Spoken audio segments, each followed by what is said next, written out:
భారతదేశ బలాలేంటి, వాటిని ఎలా ఉపయోగించుకోవాలి? ఎస్ అండి, భారతదేశం యొక్క బలాలు అనేవి అసలు ప్రపంచంలో ఇంకో దేశానికి లేనివే. ఏంటి ఇంత బలాలు ఉన్నాయంటే ఎస్ అండి, మన బలాలను గుర్తించుకోవాలి, మన బలహీనతలు కూడా గుర్తించుకోవాలి. అప్పుడే మనం వెళ్ళగలుగుతాం. ఒక యుద్ధానికి వెళ్ళాలంటే బలాలు బలహీనతలు తెలియాలి, మన తర్వాత శత్రు బలాల బలహీనతలు తెలియాలి. ప్రపంచంలో 200 దేశాలలో out of the comity of the 200 countries of the globe మనం వెళ్ళాలి అంటే అందరితో బలాల బలహీనత చూడాలి. మన బలాలు ప్రపంచంలో ఎవరికీ లేవు.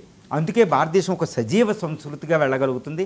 ఇప్పుడు ఒక ప్రపంచంలో ఒక పెద్ద దేశంగా ఉంటుంది. ఇది ఏంటి మన బలాలంటే చాలా శక్తి. 4Ds అంటారు, మన మోడీ గారు కూడా అంటారు అప్పుడప్పుడు 4Ds అని, ఒక్కోసారి 3Ds అంటారు. ఈ 4Ds ఏంటంటే భారతదేశం అతిపెద్ద బలహీనత బలహీనతలు పక్కన పెడితే బలం ఏంటంటే ఇట్స్ డెమోగ్రఫీ.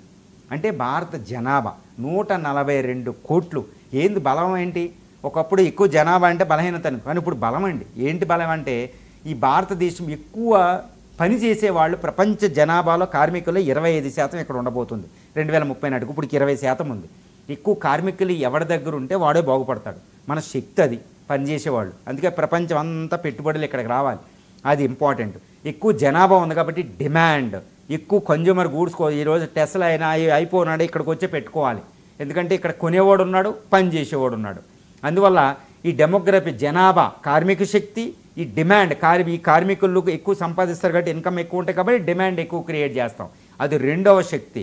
మూడవది ఏంటంటే భారతదేశం డెమోక్రసీ. అందరూ ఏదో అనుకుంటారు భారత